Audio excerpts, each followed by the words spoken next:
Buenas tardes a todos y a todas y muchas gracias, Edgar, por tu presentación. En primer lugar, bueno, quiero decir que estoy muy contento y muy orgulloso de que me hayan invitado a dar esta conferencia. Sobre todo, bueno, agradecido, obviamente, de poder venir a hablar de esta villa romana que ocupa, bueno, los últimos años de mi investigación. Por supuesto, quiero hacer extensible el agradecimiento a la invitación a la presidenta del Centro de Estudios Históricos del Valle de Lecrín y de la Alpujarra, la profesora Margarita Virriel, y decirles que, bueno, que hoy voy a hablar un poquito, aunque el tema pone autorrepresentación social de la élite hispano-romana, hablaré sobre todo también de estancias de prestigio, estancias de representación en las que los propietarios rurales realizan ese espectáculo casi de representación social de su nivel económico, del nivel económico que poseen, del nivel social y del nivel político al que acceden a través de ese comportamiento de la aristocracia en el mundo romano. Primero haré una pequeña introducción sobre conceptos que entiendo que son fundamentales y después ya pasaré directamente a hablar un poco de estas estancias de representación y estas autorrepresentaciones que realizan las élites, la jerarquía aristocrática en el mundo romano sobre algunos soportes físicos y normalmente y habitualmente sobre mosaicos, que es lo que tenemos en la villa romana de Salar. Intentaré adaptar el discurso siempre a lo que tenemos en la villa romana de Salar. Por tanto, lo primero de lo que quiero hablar es de una serie de conceptos previos acerca de lo que es una villa romana, de lo que entendemos como una villa romana, como un espacio de representación, un espacio de prestigio en la época que nos ocupa. Como decía, los mosaicos pavimentales de estas residencias rurales romanas, más allá de ese valor estético y decorativo que efectivamente tienen y que salta a la vista, suponen además una fuente histórica de información, son documentos realmente que bien analizados y bien estudiados, pues presentan un enorme interés para el estudio y el análisis del desarrollo histórico de este tipo de establecimientos rurales que vamos a tratar a continuación. Son vehículos realmente de transmisión de un determinado mensaje, en este caso de la riqueza de su patrimonio y por tanto de su posición social preeminente en Roma. Dichos mosaicos suelen cubrir una serie de estancias de especial significación en cuanto que son espacios construidos para la autorrepresentación del dominus y de la familia del propietario, de ese dominus, por lo que su arquitectura va a ir en consonancia a la función que representa. Nuestra participación en esta reunión científica, por tanto, pretende exponer la significación de estos espacios emblemáticos que son cuidadosamente planificados y diseñados y en los cuales es frecuente la aparición directa de la figura del aristócrata, en otras ocasiones, como les digo, también el resto de los miembros de la familia, en distintos soportes físicos, pero fundamentalmente en los mosaicos que decoran los suelos de estos ámbitos de prestigio, tal y como proponemos que ocurre en la villa romana de Salar y que tendremos ocasión de ver a continuación. De modo, por tanto, muy rápido y conciso, debo recordar a qué nos referimos con el concepto villa. Este define una estructura, un territorio rural, fundamentalmente un fundus, que es lo que le da sentido. Y la villa en sí no es el espacio construido, sino que es todo un territorio con toda una serie de recursos naturales, agropecuarios, forestales, pétreos, etcétera, que son los explotados por la misma y que son los que le dan sentido a esta finca, ¿no? Aparte de eso, después hay un espacio normalmente nuclear, que es el que gestiona esa finca, y que son las zonas construidas. Y dentro de esas zonas construidas tendremos como dos partes fundamentalmente. Lo que se llama la pars urbana, que es la residencia del vilicus, ¿no?, de la familia propietaria. Y por otro lado está esa pars rústica, esa pars fructuaria, que es aquella en la que se explotan y se transforman, en la zona de explotación y de transformación de esos productos agrícolas, ganaderos, etcétera, que se desarrollen en ese espacio que os decía. Por tanto, nosotros nos vamos a centrar. Quería que entendiese cuál es el concepto de villa, pero que nos vamos a centrar fundamentalmente en ese espacio residencial, que es donde el dominus hace ese ejercicio de autorrepresentación al frente de todo el visitante que tiene la suerte de entrar en estos espacios, en estas residencias. Además, antes de entrar a describir estos espacios, lógicamente tengo que contextualizar un poco de lo que vamos a hablar, ¿no? Que es la Villa Romana de Salar. Para los que no hayáis tenido la suerte de venir a verla, pues ya os invito desde aquí a que lo hagáis próximamente. Tenemos un proyecto que sigue excavando cada año y sigue sacando restos. Tenemos mucha suerte porque se trata de una villa de carácter monumental, muy espectacular, por lo menos la parte urbana, que es la que hemos tenido también la suerte de documentar. Y ya, como digo, pues os invito desde aquí a que vengáis a verla lo antes posible. La Villa Romana de Salar se localiza en una pequeña localidad, para ser redundante, de apenas unos 2.600 habitantes, se llama Salar, muy cercana a Loja, hace un triángulo entre Huetortajas, Loja, aquí está Salar. Y además se encuentra al borde del arroyo de Salar, un tributario del río Genil, a aproximadamente 1,5 kilómetros del núcleo de Salar y muy cerca, a unos 700 metros, del río Genil. ¿Por qué señalo exactamente eso? Porque la ubicación que tiene la villa de Salar, y eso es lo que le da sentido también a su instalación en este lugar, cumple todos esos requisitos, esas recomendaciones que decían los agrónomos latinos al respecto de dónde tenía que estar una villa romana para que fuese próspera. En un lugar bien comunicado, nosotros estamos justamente cerca, como he dicho, unos 700 metros del río Genil, que es la gran vía que desde época protohistórica conecta las tierras del sureste con el bajo del Guadalquivir, y de la A92 hoy día, que también está fosilizando esa vía que ya se conoce en época romana, que atraviesa de manera transversal la provincia de Granada y que, como digo, permite conectar esas dos zonas que en época romana tenían una importancia económica bastante importante. Por tanto, muy bien situada en cuanto a vías de comunicación, que tuviese mucha agua, y aquí también tenemos el arroyo de Salar. Esto que hay aquí, justamente estamos pegados al arroyo de Salar, también pegado al río Genil, y bueno, también el entorno geológico de Salar es una zona cárstica, por tanto es muy abundante los manantiales de agua. Y también, bueno, pues que tuviese una zona que fuese fértil desde el punto de vista agrícola, y bueno, pues estamos en mitad del valle del arroyo Salar, por tanto también con unas tierras de una fertilidad enorme. Esta villa romana se descubre a finales del año 2004, cuando se están abriendo las cimentaciones de una estación depuradora de aguas residuales con medios mecánicos. Ya después veremos los efectos de ese movimiento, pero no sería hasta el año 2011 cuando comienza a excavarse de manera científica para poner en valor algunos de los restos. Inicialmente se excava entre 2011 y 2013 en este espacio de aquí, que es lo que le llamamos la zona A, y que se queda con esa cubierta, se queda descentrada, bueno, puesta un poco en valor, conservada para que pueda ser visitada y pueda ser un recurso económico, turístico para el municipio. Posteriormente, a partir del año 2016, un equipo de investigación ya de la Universidad de Granada recogerá estas investigaciones y comenzaremos a trabajar hasta hoy día, y espero que muchos años más. Nosotros hemos trabajado en la zona B y en la zona C, que son las dos áreas que hemos excavado entre los años 2017 y 2020, y entre 2021 y 2023. En estos dos periodos de excavación, como he dicho, 2011 y 2013, y entre 2016 y 2023, hemos sacado a la luz aproximadamente unos 650 metros cuadrados de estructuras pertenecientes, como os decía, a una explotación agropecuaria de época romana que arranca en las primeras décadas del siglo I y que llegará hasta segunda mitad del siglo VI después de Cristo, sin una aparente solución de continuidad, es decir, con un hábitat continuado en todos esos años. Como decía, actualmente tenemos 3 cubiertas, esas 3 que hemos visto. Nosotros hoy nos ocuparemos fundamentalmente de estas, la cubierta A y la cubierta B, en la que se conservan las estructuras relacionadas con esa pars urbana, con esa vivienda, esa residencia del dominus, de la familia propietaria, que es donde se concentra todo ese lujo decorativo, sobre todo de mosaicos, de conjuntos escultóricos, de pinturas murales, y en la que nosotros nos vamos a ocupar en esta charla. Después daremos alguna pincelada de esa zona C posterior, pero que ahora mismo no va a ser objeto de nuestro trabajo.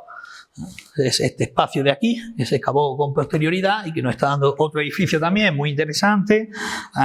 que se relaciona con otra vivienda que se construye posteriormente a mediados del siglo V, cuando se abandona la gran pars urbana dominical de los siglos IV y V, una vez que es abandonada y allí se reocupa por parte de otras familias campesinas, ¿no? En un proceso también que es habitual en este mundo, en estas fases finales, este periodo de la antigüedad tardía ya, de finales del periodo bajo imperial en Hispania. Se construye esta nueva vivienda con una arquitectura un poco diferente, alejada de ese casi lujo asiático que tenía la villa romana,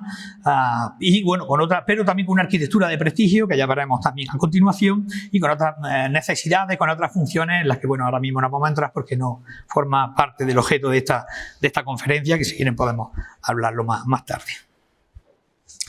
Respecto a la parte urbana de la villa, como decía, se ha sumado una gran parte de esa residencia dominical que se articula en torno a un patio peristilado, que tenemos justamente aquí. Como ven, estas son las dos zonas excavadas, hay como un gran testigo en medio. No hemos podido juntarlas por ahora, bueno, pues por cuestiones relativas a cómo diseñaron los arquitectos las cubiertas, que impiden ahora que podamos juntarlas porque se caen dichas cubiertas, y bueno, hasta que no tengamos un proyecto que permita unificar esas dos cubiertas en una sola, no podremos avanzar. Se trata de una villa de peristilo, en torno a un jardín central con 4 pasillos perimetrales que van dando acceso a toda una serie de estancias, de las cuales una de las más interesantes como espacio además de prestigio y de representación, de los que hablaremos ahora, es el conjunto de triclinio con ninfeo y ese conjunto de viridarium con los ambulacras laterales, donde también se muestran una serie de mosaicos que tienen esta función de autorrepresentación del dominus y que va a centrar gran parte de la charla que les voy a ofrecer hoy. En torno a ese patio que comentaba, que conforma realmente el corazón de la vivienda, se disponen esos 4 pasillos que están viendo, ese triclinio monumental, esa fuente de ninfeo, en fin, todas estas estancias de las que en un momento vamos a poder hablar. En este sector más oriental de la vivienda destacará un mosaico, que es el mosaico de ambiente marino. Lástima que las diapositivas, o sea, bueno, no se puedan ver bien, pero bueno, todos los que conocéis la villa sabéis la calidad que tiene. Ahora veremos algunas imágenes más cercanas. Bueno, esto es para que veáis un poco la composición de ese mosaico con 7 grandes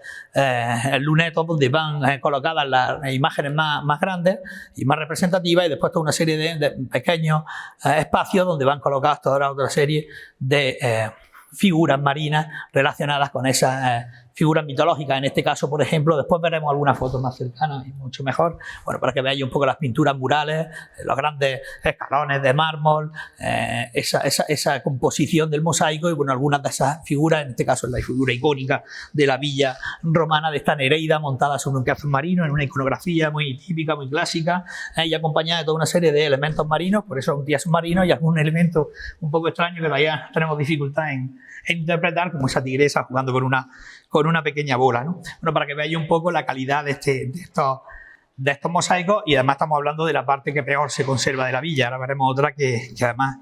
es la que va a centrar este discurso sobre el mosaico de cacería del pasillo occidental, que es mucho más interesante. En este espacio tenemos también una gran estancia, que es la que hemos llamado estancia abovedada, porque en la excavación, en el proceso de excavación, pudimos documentar toda la cubierta. Se trata de una cubierta formada por toda una serie de hiladas de tubos de ladrillo que nos permitió reconstruir su cubierta con este aspecto, ¿no? Se trata de una técnica además súper interesante, una técnica que procede del norte de África, que hay muy pocos casos en la península ibérica. De las 500 villas que habrá excavadas, pues solamente 5 casos, uno en Alcalá de Henares, en Complutum, y el resto están aquí en la Vega de Granada, en el siglo IV. Así, bueno, también eso genera un montón de reflexiones acerca de quiénes son estos musivarios, este arquitecto que viene aquí, en las que no vamos a entrar obviamente ahora. El área suroccidental, que se excavó entre el año 2017 y 2020, ya así por nuestro equipo, identificó ese gran pasillo occidental, con ese mosaico, con esa narración de escenas de cacería verdaderamente espectacular, que dan acceso a toda una serie de estancias. Aquí he sacado con una serie de mosaicos geométricos también de mucho interés, pero claro, acostumbrados a ver cosas de estas, pues normalmente despreciamos desgraciadamente estas. Y bueno, comparte de ese gran jardín interior, ese viridarium, ese espacio jardinado con un canal alrededor, un canal de Opus Sininum, que ahora explicaremos con un poquito más de detenimiento. Esto muy rápidamente para que vieran el contexto en el que nos estamos moviendo. En lo concerniente a esa zona C, este espacio justamente de aquí, que venimos acabando desde el año 2021, se ha identificado un nuevo edificio nobiliario construido en torno a mediados del siglo V, como os decía, en el momento en que la antigua parcela urbana, esa que hemos estado viendo, esta de aquí, ya había sido abandonada por sus propietarios y es ocupado por las propias familias campesinas que trabajan en el campo, con unas necesidades ya muy diferentes, muy humildes, muy básicas, de las que había tenido hasta ese momento, como espacios de representación. Obviamente pierden ya esa función, y esta nueva construcción nos está mostrando un tipo de arquitectura de prestigio diferente, alejada, como os decía antes, de esa asiática luxuria que tenían las viviendas bajo imperiales, pero que sí revela una notable arquitectura, con anchos pasillos, estancias absidadas, patios peristilados, con capiteles de orden compuesto tardío, un poco burdos, pero finamente elaborados, con incluso un posible torreón en fachada. Vamos a poner algunas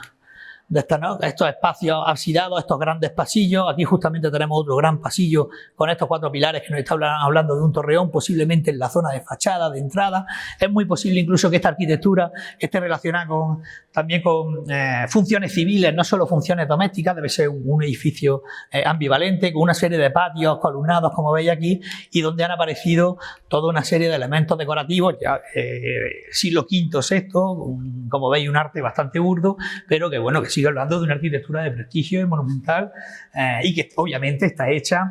a falta de otras evidencias por el propio propietario de la villa, que ahora tiene otras necesidades, sustituye la vivienda que tenía por otra nueva y, como digo, muy probablemente, estamos en fase de estudio y hay que continuar la excavación, posiblemente el año que viene nos centremos en esta zona, tenga incluso funciones civiles más allá de las funciones, como os decía, domésticas. Nos vamos a centrar ahora en adentrarnos también muy brevemente en la arquitectura romana y, de modo más concreto, en aquellos espacios que tienen una función de representación para el dominus y su familia y que han sido documentados en la villa romana de Sarás. Cuando utilizamos el término representación nos referimos a aquellos ámbitos adaptados al recibimiento de los invitados por parte del propietario de la casa, los cuales cuentan con ciertas características relacionadas con las dimensiones, con la posición dentro de la propia arquitectura, con la esmerada decoración, que permiten exhibir aquella imagen que el dominus quiere mostrarle de sí mismo. Dentro de este grupo de estancias podríamos englobar los triclinias, los salones tricliniares, los tablinas, los X, incluso los balneas, toda una serie de estancias de las que nos vamos a centrar en dos muy concretas, ¿no? Ese triclinio, como os decía, ese espacio triclinar relacionado con la fuente ninfeo, y ese espacio del peristilo, ese viridarium, ese jardín, y los ambulacra que están en torno a él. Todos estos ambientes cuentan con una arquitectura y una ornamentación que determinará su función social. De hecho, todo el programa decorativo de estos espacios los convierte en un vehículo de expresión de la riqueza personal y el estatus político y social de la clase dominante de los posesores. Es decir, la residencia aristocrática, tanto en ámbito urbano como en ámbito rural, cumple no solo una función doméstica, sino también se configura como un espejo social de pertenencia de una clase determinada, en este caso de las clases aristocráticas. El triclinio, nos vamos a centrar en el conjunto que os comentaba del triclinio Fuente Ninfeo. Sería justamente este espacio que tenéis aquí, en esta recreación hipotética de lo que conocemos por ahora, obviamente, de la villa romana de Sarás, ¿no? Ya podéis ver cómo se trata de un triclinio abierto hacia los espacios ajardinados. Veréis cómo la naturaleza y el agua tienen una importancia vital en la construcción de estos espacios y en la disposición de estos espacios. Como decía, el triclinio es una estancia normalmente de amplias dimensiones, situada en una posición destacada dentro del plano de la vivienda, y lo veis bastante bien, está justamente en el eje central de esa vivienda, justo delante de la fachada de entrada, de lo que proponemos como fachada de entrada, que además posee una exuberante decoración y en la que se celebran los grandes banquetes con los que obsequia a la familia propietaria, a los clientes o a los amici, o sus familiares y amigos más íntimos. Estos banquetes constituían uno de los principales actos sociales en el mundo romano, en tanto en cuanto no solo eran un acto de transmisión de los valores sociales, sino un evento fundamental para establecer redes clientelares y políticas de la aristocracia romana. El salón salareño es lo que algunos investigadores llaman coenaciones, es decir, aquellos triclinios especiales que se encontraban en el exterior. Habéis visto cómo estaba ese edificio, esa estancia casi al exterior del edificio, a veces cubiertos por pérgolas, particularmente bellos y siempre rodeados de ambientes naturales, como era este caso, por jardines, por ninfeos. Ahora veremos el ninfeo de este triclinio. Efectivamente, el triclinio salareño sobresale de la planta de la vivienda casi como una unidad independiente que además estaría abierta mediante pilares tanto a los espacios ajardinados que tendría a ambos lados como a la fuente ninfeo, que es lo que veis al fondo y que veremos ahora con un poquito más de detalle en esta recreación, que creo que facilita el que os hagáis la idea. Se configura así como un triclinio de verano, un espacio de grandes dimensiones de unos 10 por 7 metros y abierto siempre en su totalidad a las zonas jardinadas, que, como ya apuntara Paul Zanker, respiraba un gusto decorativo por la vida en el campo. Su configuración arquitectónica se completa con un destacado pavimento de mosaico polícromo de carácter geométrico, formado por una composición de una corona de cadenetas en la que no vamos a entrar ahora mismo. Me interesa que veáis cómo estaba. Esta es la recreación. Este es el aspecto original, después de haber pasado por encima la máquina que hizo las cimentaciones de esa estación depuradora, que ya, gracias a Dios, no se llevó a cabo, y con toda una serie de elementos ya de época mucho más tardía, con toda una serie de agujeros, hoyos de poste, fin de esa fase ya final del siglo VI, que reocupa de una manera ya muy humilde este espacio. Lógicamente, al ser un mosaico de carácter geométrico, ha permitido hacer su reconstrucción, y este sería el aspecto de este espacio, que además estaría decorado alrededor con zócalos de mármol, con toda una serie de elementos también de opus sextiles, como estos que veis justamente aquí, y bueno, algunos detalles de ese mosaico, con unas cráteras, con pajaritos, bueno, para que veáis un poco cómo sería ese ambiente que hemos intentado reconstruir en esa imagen que tenía ya anteriormente.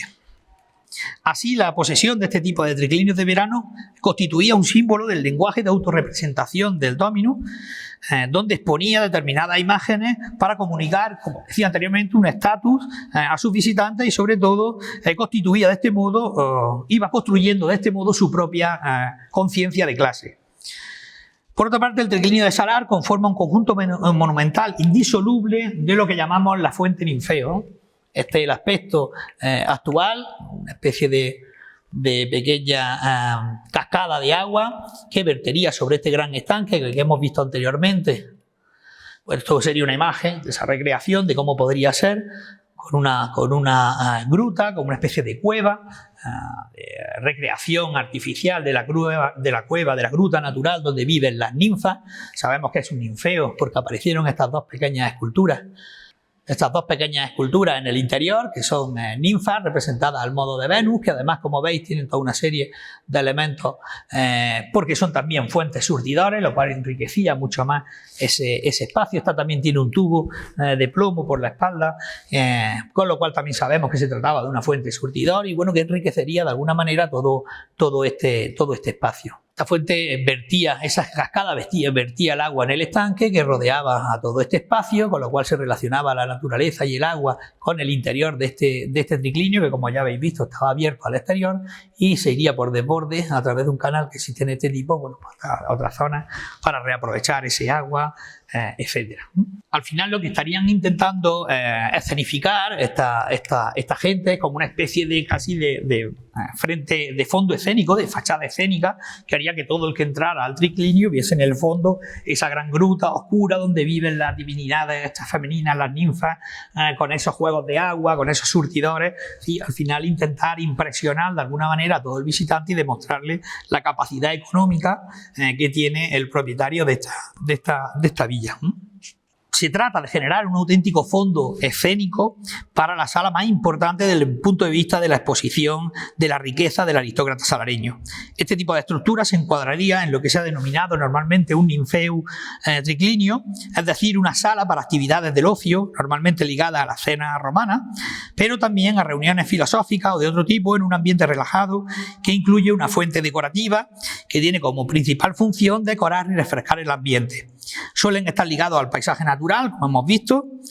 es decir, a jardines, aunque en los momentos más tardíos del imperio se pierde la relación con el exterior y se vuelven espacios internos. No obstante, pueden estar relacionados también con jardines peristilados interiores. Ya veremos cómo también la relación del triclinio con nuestro peristilo es absolutamente directa. El origen de todo esto se encuentra en la combinación de los antiguos andrones griegos para la celebración del simposium con una tendencia al lujo y al disfrute del tiempo del ocio de influencia oriental. El otro ámbito de representación del que vamos a hablar es justamente el espacio viridarium con los 4 ambulacra alrededor, ese jardín interno que os comentaba, que tendría un aspecto similar a este que tenéis aquí en la reconstrucción que hemos hecho para facilitar el entendimiento de este espacio. Y está constituido por el peristilo, es decir, ese jardín columnado con sus 4 pasillos perimetrales, que se configura como el verdadero corazón de la vivienda aristocrática y en torno al cual se ordena todo el espacio residencial. A dichos pasillos se abren las estancias más frecuentadas de la vivienda. Ya hemos visto anteriormente, por ejemplo, el triclinio o esos que os comentaba con los mosaicos de tipo geométrico, desde las que se disfrutaba de la vista del jardín ornamental o de un entorno de naturaleza. Dicho jardín recoge en su seno un imaginario habitado por lo sagrado a través de conjuntos escultóricos. De hecho, nosotros creemos que la Venus que apareció en el año 2018 junto a este peristilo en la propia excavación, hoy la hemos interpretado justamente en este espacio, pero entendemos que podría estar en alguna fuente central, bueno, que se pudiera observar desde este pequeño templete, de esta pequeña exedra, también justamente en el eje principal de visión de la villa, bueno, un poquito más para acá, un poquito para acá, incluso con alguna otra escultura que no hayamos podido localizar hasta el momento. Sí pudimos localizar, como digo, justamente al lado de ese peristilo, esta pequeña estatua de Venus de tipo capitolino, que una vez restaurada nos da un aspecto como este y que, bueno, que tiene sus referentes, como os decía, en la Venus púdica del Capitolio, y tiene también una copia de este tipo de esculturas, la nuestra, como digo, en tamaño de andar por casa, en el Museo del Prado, también otra copia de la Venus capitolina. Como vemos, por tanto, no se trata de un simple espacio abierto como sistema de iluminación o de aireación de la casa, sino que el cuidado y la atención que se le presta a su concepción dentro del marco arquitectónico revela la importancia principal que se le otorgaba a este espacio, en el que se destaca la importancia nuevamente de las vistas hacia la naturaleza, ese interior ajardinado, que además no tendría grandes árboles para que no interrumpiera la visión, y al diseño del propio edificio en función de la perspectiva ofrecida al comensal desde los triclinios o al invitado en los paseos por estos espacios. Tal y como señala Isabel Vinal, podríamos hablar de un espectáculo de la naturaleza. De hecho, aquí estaría ese pequeña exedra mirador que hemos dicho, que permitía ver el interior del jardín, que además siempre son de carácter contemplativo, no se puede transitar por él, y obviamente también se podría ver desde todos estos ámbitos de los pasillos laterales, y que está justamente, como os decía, en el eje central, con lo cual desde ese pequeña exedra, ese pequeño espacio, no solo ve el interior del jardín, sino hacia el otro lado el interior del triclinio con aquella frente escénico que os comentaba anteriormente. Los pavimentos figurados que cubrían los suelos se decoraban preferentemente con temas mitológicos, si bien también eran frecuentes los relacionados con la vida diaria, labores agrícolas, pesqueras, banquetes, espectáculos públicos, etc. Y todos estos temas parecen constituir gustos y costumbres de los grandes dominii romanos en este momento bajo imperial. Así, la elección de temas mitológicos, como se observa en el mosaico salareño de ambiente marino, podría demostrar el conocimiento que poseían estos propietarios de la cultura clásica, mientras que las escenas realistas o de género, como la que vamos a ver a continuación, la relacionada con el mosaico de cacería,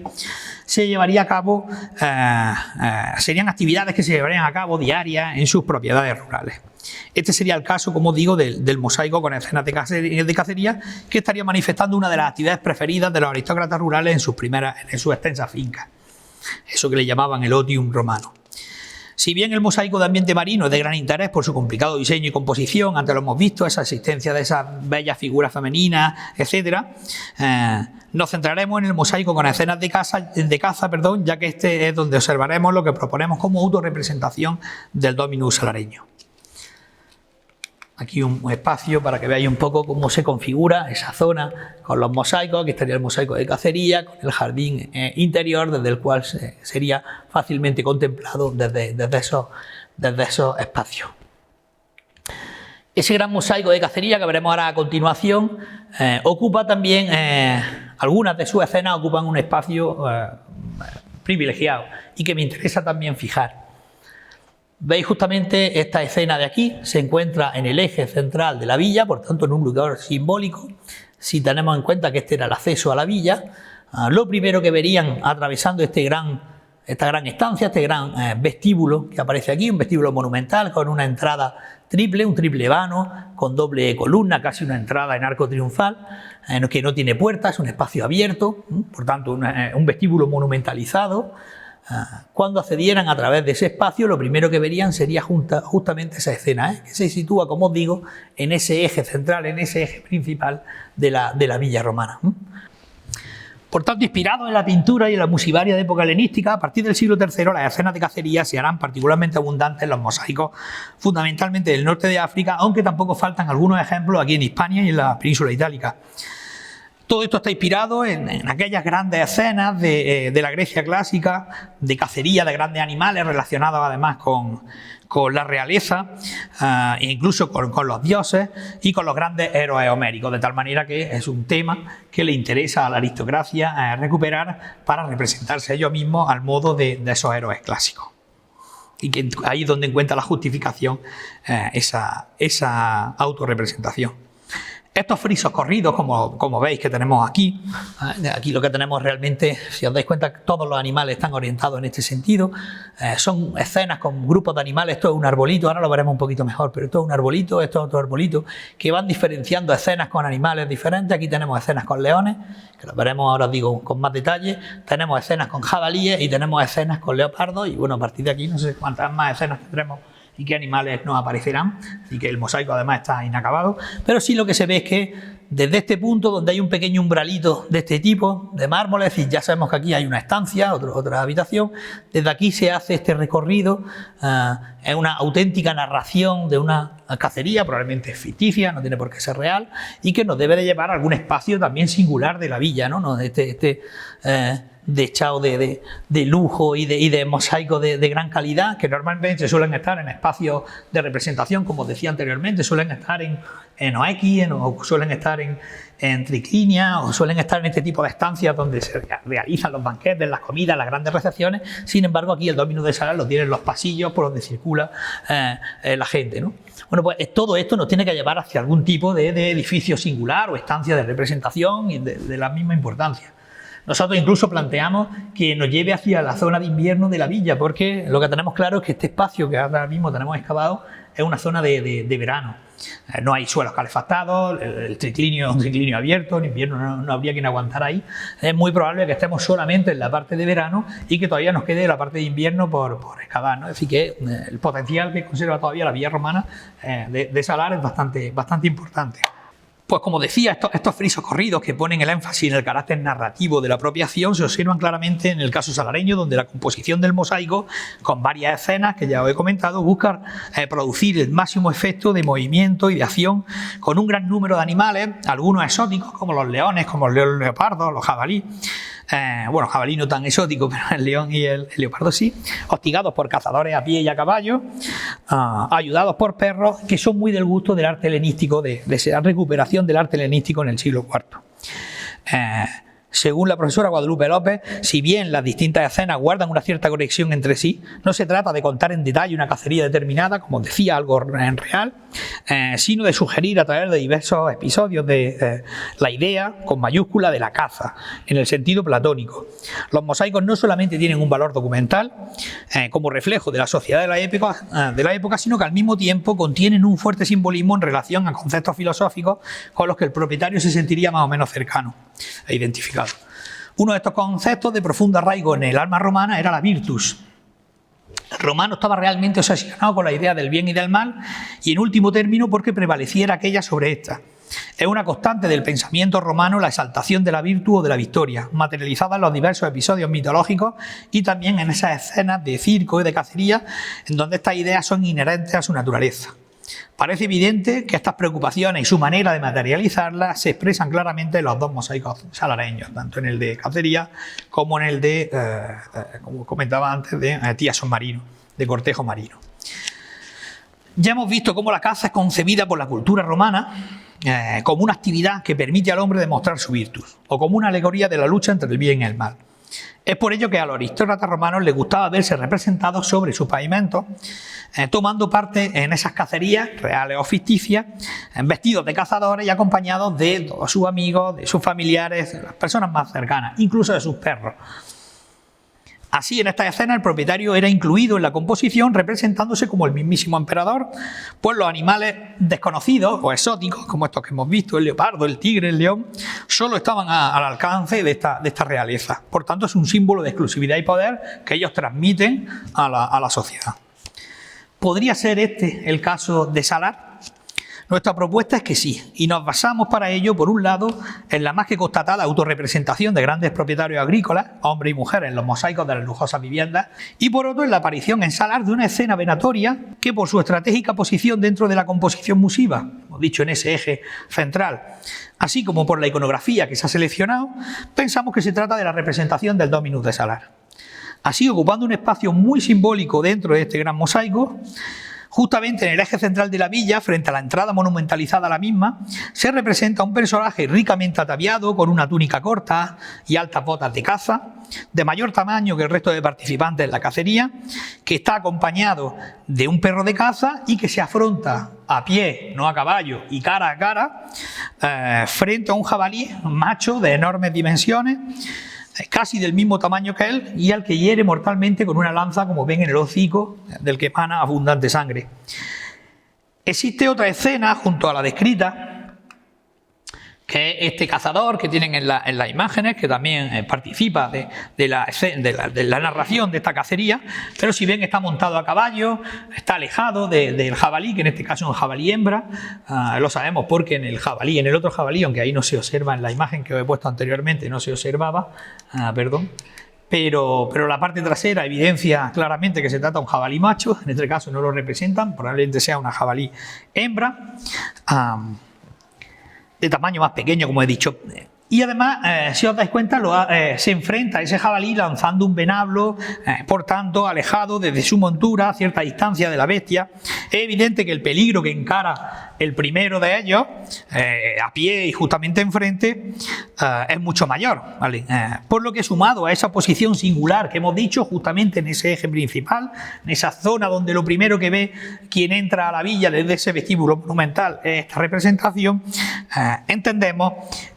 que es la imagen, la personificación real o idealizada del Dominus de Salar. Pero es que además este argumento se refuerza al identificar la escena como la representación de un episodio mitológico de gran éxito entre la aristocracia bajoimperial, como es la caza del jabalí de Calidón, y más concretamente el momento en que el héroe griego Meleagro alancea mortalmente a la enorme bestia enviada por Artemisa, escena esta que constituye el paradigma de la caza en el mundo romano. Sin ánimo de ser exhaustivo y solo a modo de ejemplo, señalaremos muy rápidamente algunos paralelos en diversos soportes decorativos que permiten identificar esta escena y que, por otro lado, evidencian lo popular de este tema ya desde la época griega arcaica. Tenemos algunas imágenes sacadas de vasos griegos del siglo V a.C., este de hecho es del vaso François, donde se ve la escena exactamente la misma de nuestro Dominus, en este caso obviamente desnudo, ataviado, como los héroes griegos. Estos son dos sarcófagos, esto es una urna cineraria, alto imperial, es decir, toda una serie de elementos, de soportes físicos donde se representa de manera sistemática este tipo de representaciones en las que el propietario, en este caso también el finado, se intenta identificar con estos personajes mitológicos, pues también demostrando que tiene todas esas virtudes que tienen que adornar a un aristócrata romano para poder ser un personaje de carácter político y que le ratifica como alguien que puede ser líder de la sociedad y de la comunidad romana. Por tanto, el uso de estos elementos tomados de la mitología posee un fuerte carácter autorrepresentativo en época tardía, observándose una preferencia por ciertos mitos de la religión griega que adquirirán una nueva significación en esta época, hasta tal punto que hay quien ha hablado de que se produce un proceso cultural de resementización, una suerte de versión desmitificada del propio mito, bien documentado en las provincias hispanas. Tenemos muchos ejemplos que ahora pondremos ahora, pondré unos pocos para no aburrir, mediante el cual se exaltan ciertos aspectos del mito relacionados con el ezo heroico, es decir, el valor físico, el destino trágico, la lucha contra la barbarie, la lucha lucha contra las fuerzas del mal, transformando incluso el sentido originario que tenía inicialmente el propio mito. Respecto a paralelos de esta escena, os traigo aquí a colación algunos, como puede ser el de la villa del Hinojal en Badajoz, el de la villa del Vergel en San Pedro del Arroyo, en Ávila, o el de la villa del Casale, ya fuera de nuestras fronteras, en Piazza Armerina, en Sicilia. Todos son del siglo IV, o mucho principios del V, y en el que, si os dais cuenta, pues la manera de representar la escena es absolutamente parecida a la del Dominus de Salar, a pie, enfrentándose contra esa bestia enorme. Además, los jabalíes, los leones son de este tipo de animales que están representados siempre o están relacionados con el mal, con el inframundo, con el mundo de la muerte. Por tanto, el Dominus se enfrenta a él y sale vencedor, hiriéndolo de muerte, igual que hizo Meleagro al matar al jabalí de Calidón. Aquí acompañado incluso de sus caballos, en algunos casos tenemos hasta la suerte de tener una inscripción que habla de Historia Meleagri, así que te está diciendo que es el cuento de Meleagro, en este caso incluso acompañado de Atalanta, la otra gran cazadora que generó tanta controversia al acompañar a los hombres que fueron a cazar al jabalí de Calidón, con Artemisa, con Eros, en fin, con toda una serie de personajes que forman parte del ciclo mitológico, de esta escena mitológica. Y en estos casos ya, bueno, pues representado al modo incluso ya de época tardía, ¿no? Con ese tipo de túnica corta, con el clámide en los hombros, en esas pequeñas túnicas cortas también en el hombro, con los orbículos decorativos, y bueno, pues una escena también exactamente parecida, acompañado de los perros de caza, en este caso incluso, bueno, pues intentando proteger a este otro cazador que ha caído, ¿no? Así que ejemplos de estos solo he traído estos tres, pero bueno, tenemos muchísimos muy similares al de la Villa Romana de Salar, y es lo que nos refuerza el argumento de que efectivamente se trata de una autorrepresentación del Dominus de Salar. En suma, el objetivo de este tipo de representaciones del Dominus imperial es la de mostrarse ante la sociedad, como decía anteriormente, ante los privilegiados invitados que entraran a su lujosa residencia, que no serían muchos, del modo de un héroe mitológico, aquel que está adornado con todas esas virtudes que tiene que poseer el aristócrata romano y que le habilitan y capacitan para ser un héroe civil, en este caso, para la comunidad. Un ciudadano que hace gala de las capacidades y las actitudes para liderar la sociedad romana y que, por tanto, lo hacen idóneo para alcanzar las más altas magistraturas. Pero como dijimos con anterioridad, los aristócratas romanos no solo se representan en sus pavimentos de mosaico en escenas venatorias, sino que existen otras muchas modalidades para su representación. Del mismo modo, solo destacaremos algunos ejemplos hispanos, todos fechados entre los siglos IV y V, que nos permiten ilustrar esta afirmación que acabo de realizar. Cada una tiene una fisonomía diferente, va con unas joyas distintas, es decir, parece que efectivamente estamos ante una serie de representaciones, de retratos familiares en este mosaico. Además, a la imagen y semejanza un poco de la retratística imperial, ¿no? Intentando, como os decía antes, siempre la aristocracia asociarse de alguna manera, aunque sea a partir de la imagen, con esa corte imperial. Está el excepcional mosaico de la calle Holguín de Mérida, el que tienen justamente arriba, también con inscripciones, donde se representa al cazador Marianus. En este caso, sin duda, es el propietario de la casa, de la vivienda, porque viene ahí con su inscripción, viene representado con su caballo, con el venablo, justamente después de haber dado muerte a ese herbívoro, probablemente un ciervo que está a sus pies. O esta escena tan interesante que tienen abajo de la Malena, en Azuara, en Zaragoza, donde aparece la escena mitológica del matrimonio de Cadmo y Armonía, acompañada de todo el séquito de dioses, y en el que la configuración de las caras se ha propuesto que lo que estemos justamente representando es la boda de los propietarios de la villa, es decir, una escena de destratum iuntio intercónyuges, es decir, el matrimonio romano, un tema que es recurrente en la iconografía pagana, incluso cristiana posterior, que garantiza la fides y que asegura la concordia entre los esposos y que por tanto es un símbolo de orden social. Y que estaría, ¿no?, como veis, ratificada y sancionada por parte de los dioses del panteón griego, del panteón romano en este caso. Tendríamos el ejemplo de los panes de la Villa de los Panes Perdidos en Solana de Burgos, en Badajoz, Perdón, en Solana de los Barros, y he puesto de Burgos, muy bien, en la Solana de los Barros, en Badajoz, un mosaico que cuenta tiene como cuatro grandes cuarteles donde están una serie de mosaicos, de los cuales prácticamente el mejor conservado es el que tienen ahí arriba. La imagen es antigua, pido perdón por la calidad de la imagen, pero bueno, lo que sí se ve representado es otra vez ese Dominus de pie, con el caballo, no se observa muy bien, pero tiene también un venablo, una lanza en la mano y ese animal justamente a los pies, bueno, pues esa manera de representar al propietario de la finca que ya habíamos visto con anterioridad, o en el mosaico del Ramalete, en este caso también, con una pequeña inscripción que nos habla del Dulcitius, del nombre del Dominus. Aquí aparece a caballo y bueno, rodeado de una serie de formas vegetales esquemáticas. Ha dado también muerte a otro herbívoro que aparece a los pies del caballo y manteniendo el venablo, la lanza justamente en las manos. Como veis, una iconografía bastante similar y bastante redundante, bueno, pues para representar como forma de representación del Dominus. Habría un último caso que os traigo sobre este tipo de representaciones, antes de pasar ya a unas breves conclusiones, que sería en este caso el mosaico de la cúpula de Cencelles, de este edificio que no se sabe muy bien, todavía muy controvertido en cuanto a la funcionalidad. Obviamente, como veis, se conserva en un estado calamitoso. Hemos traído alguna representación en la que aparece el Dominus acompañado de los cazadores. Son unas escenas de cacería de antílopes, que además van acompañados de unas escenas del Antiguo y del Nuevo Testamento, buenos pastores, los 3 hebreos en el horno, bueno, toda una serie de elementos en los que no vamos a entrar. Pero lo que sí parece evidente es que hay una serie, aquí son unos dibujos extraídos de esos mosaicos, hay toda una serie de representaciones del Dominus y de la Domina sentados en unos pequeños tronos y acompañados de todo su séquito que le están trayendo, bueno, pues algunos de los elementos más significativos y distintivos del propietario. Bueno, simplemente para traer otra forma de autorrepresentarse con los atributos del poder típicos de la aristocracia, como un signo externo de esa imagen social jerárquica que poseen estas clases sociales. Toca ya, por tanto, ir finalizando con esta exposición. Según Vitruvio, los nobles debían contar con residencias que estuviesen a la altura de su rango y de sus obligaciones sociales y políticas, que debían incluir espacios para impresionar a los visitantes y que estuviesen graduados y jerarquizados en función de la categoría de ellos, siendo familiares, amici o clientes. Por tanto, podían acceder a unos espacios u otros. La exhibición del lujo de estas residencias constituye una forma de competencia ante la propia aristocracia que se hacía más patente aún en los ámbitos de representación. Y es que, como ya indicase la profesora Uribe, el disfrute de una o varias estancias de representación demuestra que el propietario de la vivienda se encuentra inmerso dentro de un proceso social competitivo.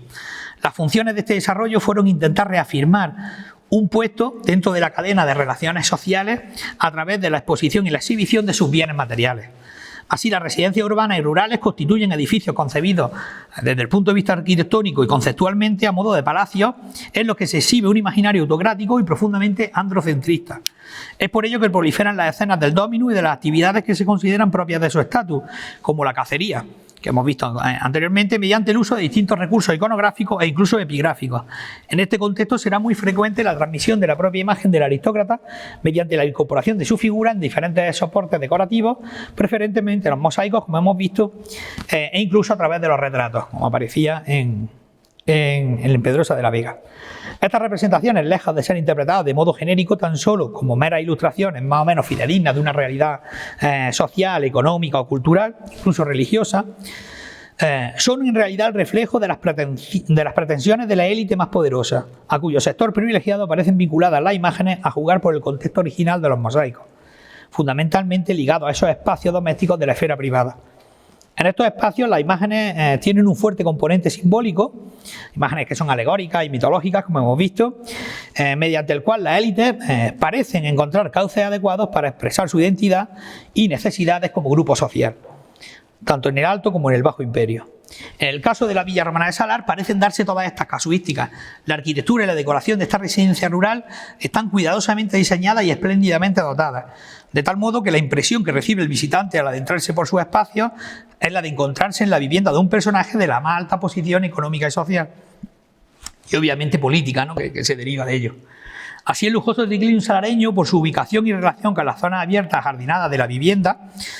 exteriores e interiores y su estrecha vinculación con el agua que lo rodea completamente, como hemos visto anteriormente, no solo por la cascada y el estanque que lo abraza por desde sus lados, sino porque su zona de entrada está precedida de un fantástico mosaico de ambiente marino. Acordaos que aquí estaba justamente el mosaico de ambiente marino. Efectivamente, fue claramente concebido como un espacio creado para la contemplación de la naturaleza y disfrute del otium. De este modo, los tres sentidos, vista, oído y olfato, son estimulados para que la experiencia sensorial sea completa. Esta misma pretensión se debió buscar con el diseño del peristilado, del patio peristilado de Salar, en cuyo jardín interior, solo contemplativo, debieron exhibirse plantas aromáticas y ornamentales, complementado con esculturas, quizá la Venus púdica de tipo capitolino, que lo he enseñado anteriormente, y con unas estructuras relacionadas con el agua, ya que este elemento es fundamental en los viridarias, los jardines romanos. De estas últimas tenemos la constancia por ahora de ese canal perimetral que os comentaba anteriormente, que estaba justamente aquí, se ve muy bien con este ensanchamiento justamente delante confrontado con esa estancia en Exedra, que lo que hace es darle simetría al patio, y es un canal que recoge el agua de estos cuatro pasillos que vierten hacia el interior, lo recoge, lo recircula y a través de este pequeño registro que veis aquí lo lleva hacia un espacio central que debe ser una cisterna que todavía no hemos conseguido obviamente excavar porque está debajo de ese gran testigo. Como decía, de esta última teníamos constancia de ese canal, al menos orientado hacia el ambulacrum,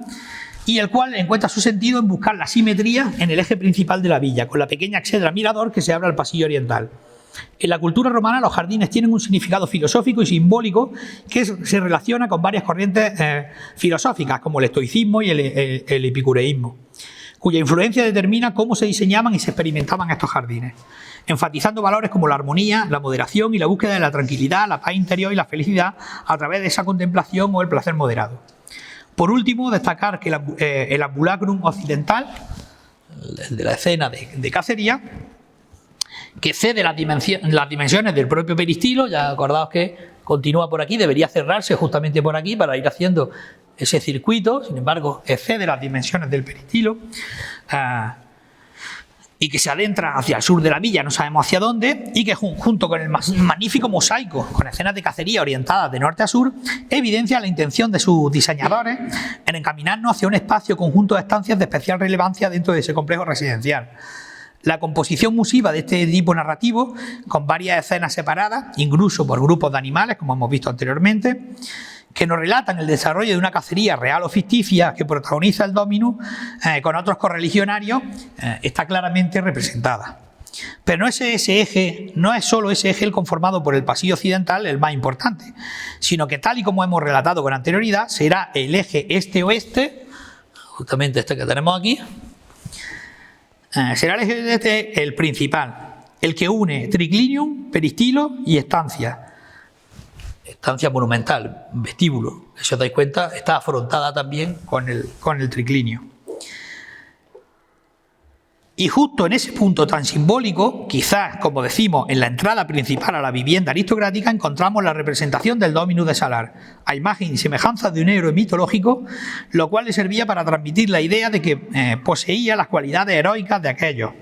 lo cual legitimaba su liderazgo y su destino a servir a la sociedad. Estas representaciones eran, en suma, parte de la compleja expresión de su identidad y estatus dentro de la sociedad romana. Espero no haberle aburrido y muchísimas gracias.